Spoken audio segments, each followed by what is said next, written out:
For more videos, press the subscribe button and also turn on the bell notification to receive the updates directly in your device. Hello friends, I Vikas Nehra welcome you all to our live Linux training for members.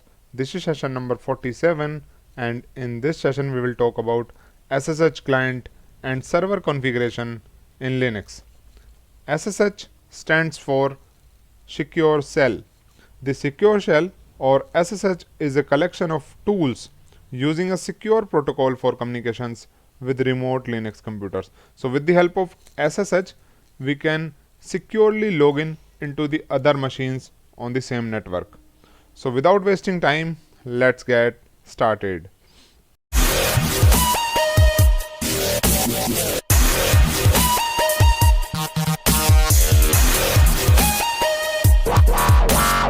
Avoid using telnet, rlogin and RSH to remotely connect to your servers. These older protocols do not encrypt the login sessions, which means your user ID and password can be sniffed by the tools like Wireshark and TCP dump. To securely connect to your servers, always use SSH. The SSH protocol is secure in two ways. Firstly, the connection is encrypted, and secondly, the connection is authenticated both ways. And SSH connection always starts with a cryptographic handshake followed by the encryption of your transport layer using a symmetric cipher. In other words, the tunnel is encrypted before you start typing anything, and the authentication takes place using user ID or password or public or private keys, and the communication can begin over the encrypted connection. The SSH protocol will remember the servers if connected to and warn in case something suspicious happens. The Open SSH package is maintained by OpenBSD people and is distributed with a lot of operating systems. So in order to use the SSH, the Open SSH package must be installed in the system. Whenever you install Linux, especially the Fedora based distributions, Open SSH package by default gets installed along with the installation of the operating system. You can have a look at this. In my system, this package is already installed.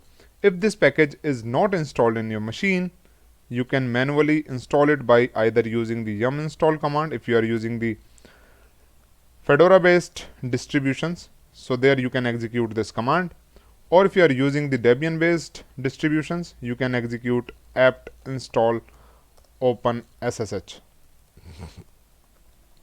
So this package will get installed. After that, you will have to start the SSHD daemon service if it is not running in your system. So for that you can execute system ctl start SSHD. In my case, this service is already running. Let me show you the status. This service is already up and running fine, and because of that I'm able to do SSH in my machine. And you need to add the same in the firewall also if you have installed the package manually. In case if this is installed automatically, it will get automatically added to the firewall. Let me show you firewall-cmd -list -all. So here it will show us SSH in the services. That means it will not block the SSH service. Now we will talk about the configuration of SSH. When you install this package manually, or if this package is installed automatically, it creates a directory in the etc directory with the name as SSH. So this is the directory where it keeps all the SSH related configuration files, and you can list these files by running ls-l/etc/ssh command. Here it will show you all the files related to SSH, like configuration files and the key files. Now let's proceed further. Now we will talk about the SSH protocol versions. The SSH protocol has two versions. Avoid using version 1 since it can contain some known vulnerabilities. You can control the protocol via /etc/ssh/ssh_config file, and on the client side /etc/ssh/sshd_config for the open SSH server daemon. Now we will talk about the public and private keys. The SSH protocol uses well-known system of public and private keys. Now we will talk about the public and private keys. SSH protocol uses the well-known system of public and private keys. Imagine Alice and Bob, two people that like to communicate with each other. Using public and private keys, they can communicate with encryption and with authentication. When Alice wants to send an encrypted message to Bob, she uses public key of Bob. Bob shares his public key with Alice but keeps his private key private. Since Bob is the only one to have Bob's private key, Alice is sure that Bob is the only one who can read the encrypted message. When Bob wants to verify the message came from Alice, Bob uses the public key of Alice to verify that Alice signed the message with her private key. Since Alice is the only one to have Alice's private key, Bob is sure that the message came from Alice. So in this way, it uses public and the private keys, and it uses RSA and DSA algorithms for these keys.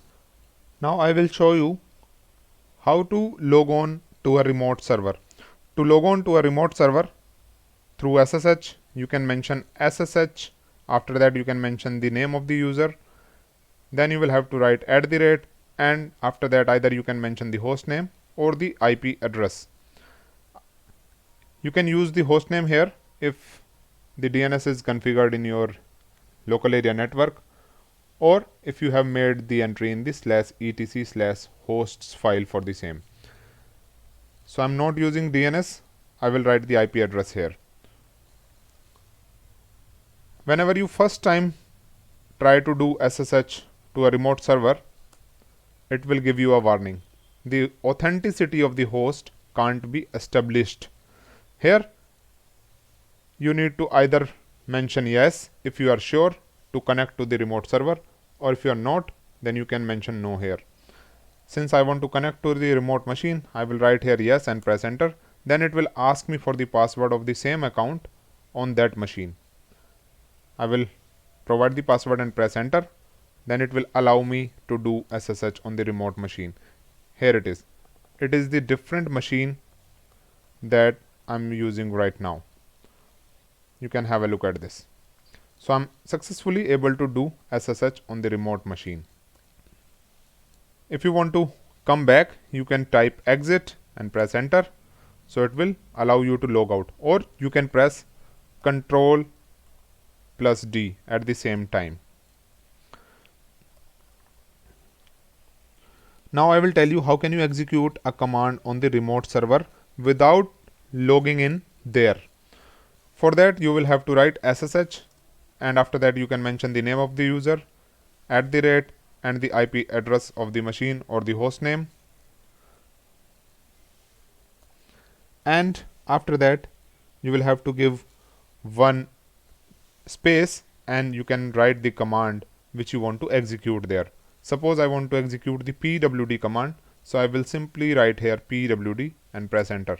Now it will ask me for the password of this account on the other machine. Provide the password and press enter. So it will execute the command there without even going on that machine. I am on my same machine which I was using earlier. Let me show you one more time. This time I will write host name. So it will show the host name of that machine, that is Nehra classes. Provide the password and here it is. So in this way we can execute a command on the remote server. Now I will show you how can you copy the files from one machine to other. You can use SCP there. the SCP command works just like CP but allows the source and destination of the copy to be behind SSH. And here let me show you how can we do it. I have a file in my machine with the name as s.txt. In this file I have made an entry for the other servers IP addresses.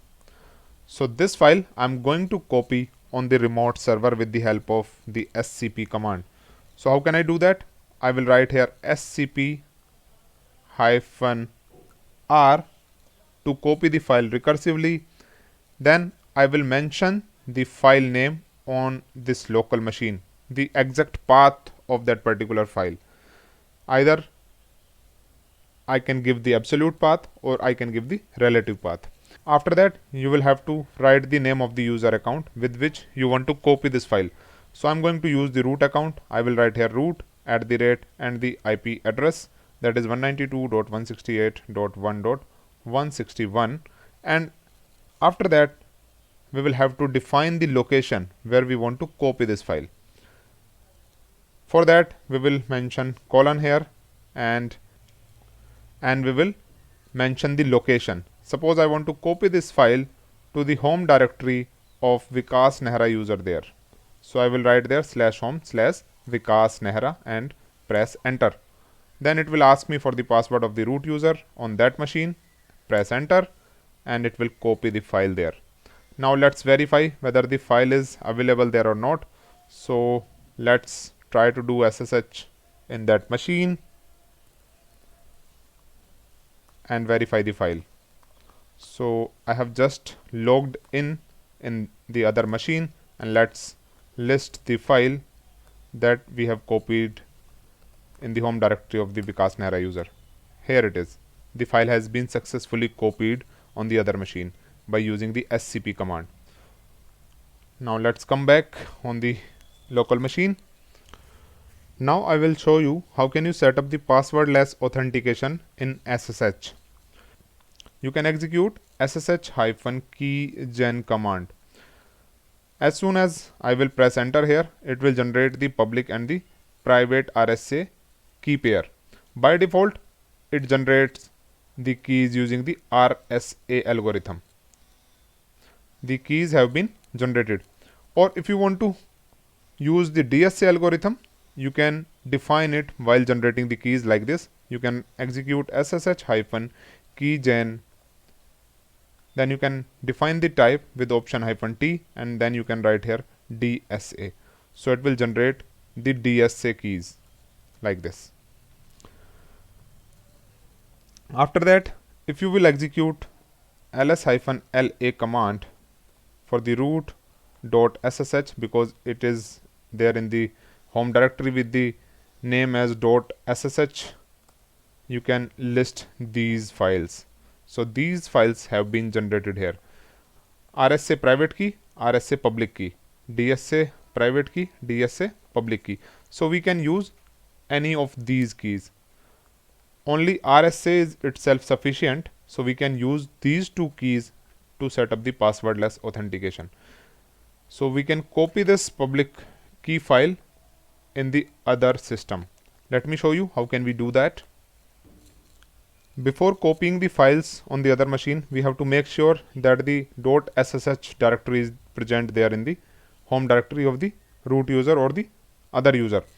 So first we will log in on the other machine and we will verify whether the directory is there or not.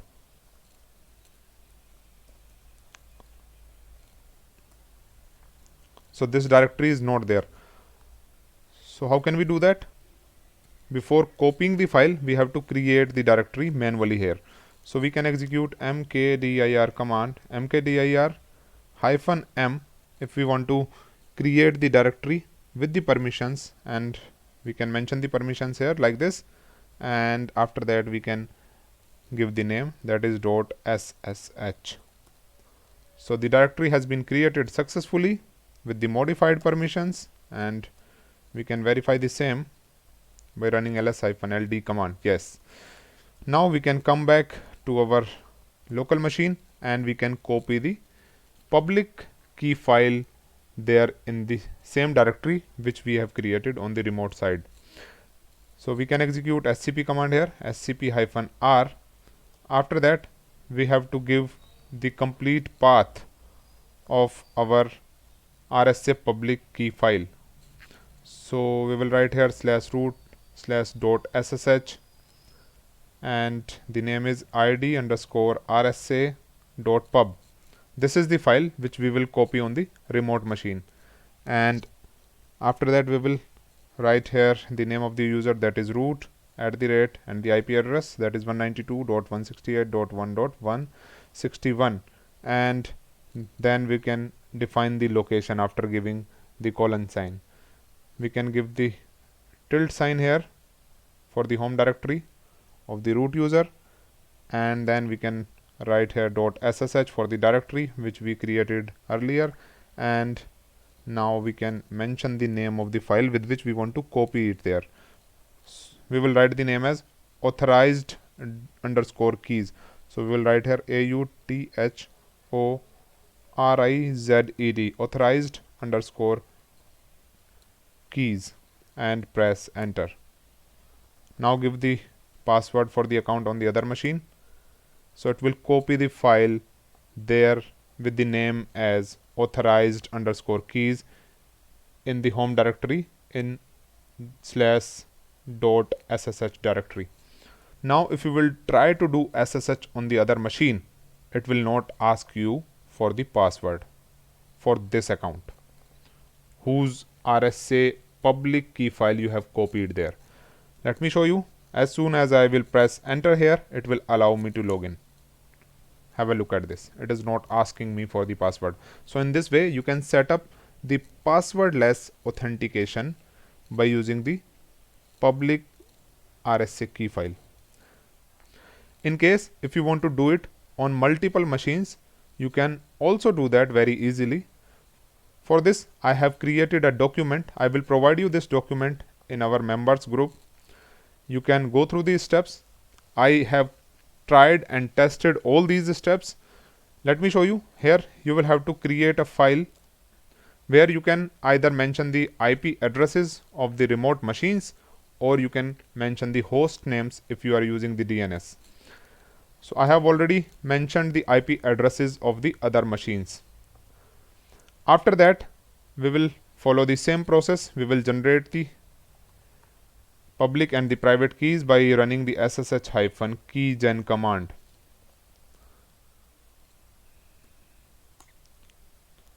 I have already generated it, so here it is giving me the option whether I want to overwrite or not. I don't want to overwrite it. I will use the same public and the private keys. Now in the next step, we will copy the public file on the remote server. So instead of manually creating the directory there on the other machines, we can execute this command. It will automatically create the directory for you.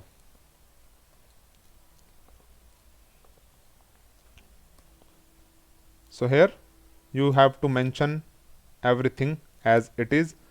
Here you only need to change this username with your own username. I'm going to use the root account, so I will write here root, and as soon as I will press enter here, it will ask me for the password. You can have a look at this.